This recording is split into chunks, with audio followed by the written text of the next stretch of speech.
حضرت قیس بن ابی حازم بیان کرتے ہیں کہ میں نے حضرت جریر بن عبداللہ رضی اللہ تعالی عنہ کو یہ فرماتے سنا ہے کہ رسول اللہ صلی اللہ علیہ وسلم نے فرمایا،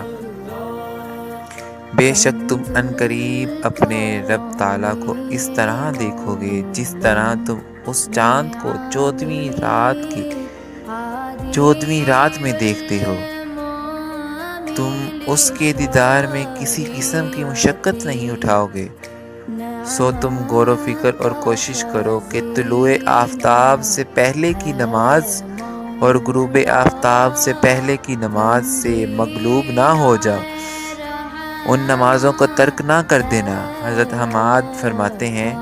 کہ ان اوقات سے مراد نماز فجر اور ظہر اور عصر کی نماز ہے۔